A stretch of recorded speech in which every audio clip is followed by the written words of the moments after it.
Pensée printemps. Gros les dragons! Aujourd'hui les animés du printemps 2022 avec plein de bonnes choses. Du badminton, du golf, un romain dans des bains publics, du harem, une contrefaçon d'Overlord, du triangle amoureux, un couple de cuck, des vampires, le cheval c'est trop génial, du c'est quoi ce truc? Quoi qu'est-ce que viens on se mêle. Et aujourd'hui on va parler d'un ancêtre dans le présent, de fantasy, d'espionnage et de foot. Mais avant cela quelques mentions honorables sur lesquelles j'avais des vannes mais rien à dire dessus. Love After World Domination, une équipe d'Avengers sponsorisée par Nestlé dont le chef est en couple avec une ennemie. À mon avis c'est son côté maléfique qui a dû la séduire, le gars se tape des culs secs de cru. Mais enfin ça va pas! Ah, Rensan, mettant en scène deux lycéens dont l'une a une voix mutée par un modo Discord et combattant la chose par des actions un poil exagérées. Et Shikimori n'est pas juste mignonne, l'anime waifu de la saison où nous suivons un random ayant une copine palliant sa poisse à toute épreuve que s'il jouait au jeu de la flèche, ça tournerait mal pour lui. Je suis le champion.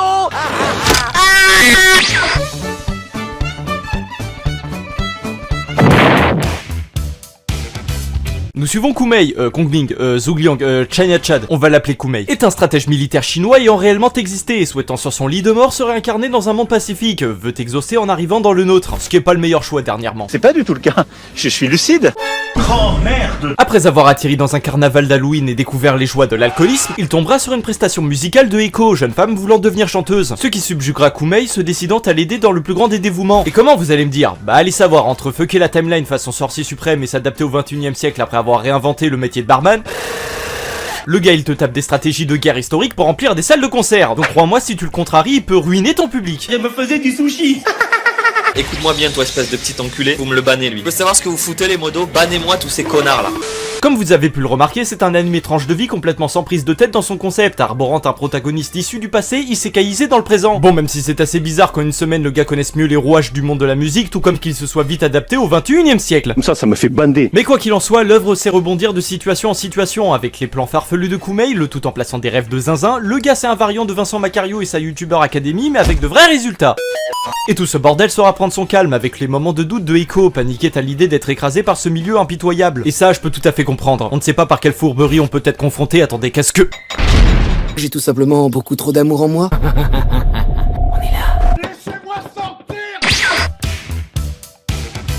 Mitsuki est un gars lambda comme n'importe quel isekai sans intérêt et se voit débarquer au sein d'un château en ayant au coin de la bouche. Expulsé pour ce manque de bonne manière, ce dernier fera la rencontre de Meno.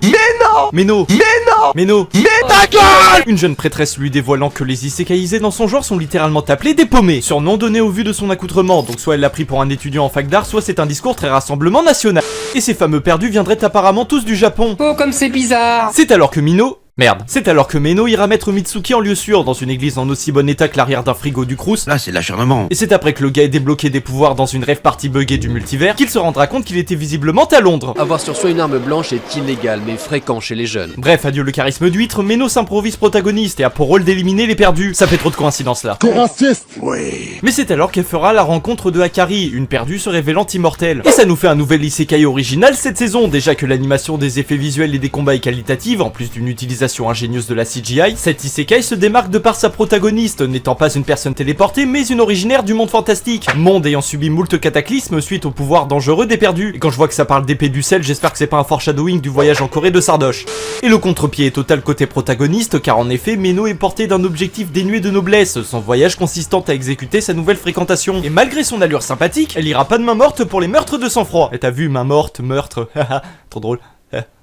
Tuez-moi. En tout cas, est-ce que ça m'étonne à partir du moment où tu grandis en tant que boule de pétanque et qu'elle ait parmi ses contacts une mamie parlant d'une salle qui tue des étrangers? Ok, ça part vraiment en couille cette histoire. Bref, c'est un objectif bien cornélien au vu de la relation s'instaurant au fil des épisodes, d'autant plus que des éléments laissent entendre que les deux demoiselles sont liées d'une certaine manière, interrogeant sur la véritable origine de Meno et les pouvoirs encore mystérieux de Akari. Donc laissez-vous tenter. Puis bon, c'est toujours marrant de voir des gosses se viander. Nous suivons Twilight, espion de choc veillant à la prospérité des états de Westalis et Ostania de par sa maîtrise du déguisement, des râteaux et de son accumulation d'informations. Je broie la langue de Molière. C'est alors qu'il est commandité pour une nouvelle mission, s'approcher d'un diplomate extrémiste pouvant nuire à l'entente des deux états. Diplomate qui doit avoir une affection pour la dynamite. Ça va péter! Péter! Vous allez fuir. Vous attendez! Cependant, ce dernier ne peut être fréquenté qu'au sein d'une école de prestige, amenant notre agente à former une famille factice pour le bien de sa couverture. Et c'est après avoir lu une giga dinguerie dans le journal qu'il prendra l'identité de l'œil forgeur et ira adopter une petite fille au nom d'Anya, cachant comme secret sa nature de télépathe. Suite à des expériences dès son plus jeune âge, j'attends mais je connais lui. C'est pour ça que je suis à une bonne skinhead. Un don qui fera de cet enfant une personnalité intrépide et omnisciente de toute activité secrète, de quoi idolâtrer son nouveau père jusqu'à le prendre en filiature. Adoption faite, Lloyd ira s'associer à Yor, jeune femme aimante et pleine de bonté qui se révèle elle aussi avoir son petit secret, étant une tueuse à gages. S'en suivront alors les péripéties de la famille Forger, couplées de leur cachotterie. Comment t'en es arrivé là, toi? C'est quoi ce bordel? Ta cuisse, on l'enlève, c'est une tranche de jambon pour toute la France pendant 10 ans, t'inquiète pas. Et mon avis n'a pas changé depuis cette vidéo. Regarde-la. C'est un excellent cru, le passage animé de l'œuvre est un réel plaisir, toujours à rigoler de bon cœur au double jeu absurde du trio familial. Anya de par ses facultés et ses têtes de même déjà cultes, Lloyd œuvrant à une famille parfaite pour mener à bien sa mission, même si parfois dans l'excès. Concentre-toi! Et Yor qui malgré sa volonté d'être discrète vis-à-vis de son métier, dévoile toujours sa passion pour les choses tranchantes. Je vous présente mes couteaux, comme ça, à la maison. Fait apparaître un peu trop ses compétences. Et se retrouve dans des situations absurdes en étant totalement impassible. Non mais là tu te fais tirer dessus, c'est quoi la suite? Une demande en mariage explosive? Attends, c'est pas une connerie? Donc avec des personnages principaux pareils, attendez-vous à des activités secrètes tenant en haleine jusqu'à ce qu'elles soient désamorcées par des interactions cartoonesques. Le tout accompagné de musique rythmée à souhait, essentiellement composée de jazz au punch sensationnel, nous mettant immédiatement dans la peau d'un espion dans le feu de l'action. Et l'anime c'est se démarquer du manga avec des ajouts de moments de la vie quotidienne pour renforcer la maladresse de Anya et rendant davantage la famille attachante. Mais c'est du sucre de coque! Donc une chose est sûre, les sentiments de ce trio ne feront qu'évoluer, nous rendant désireux de les voir devenir une véritable famille. Donc gare à celui qui fera pleurer Anya. Adopté, va.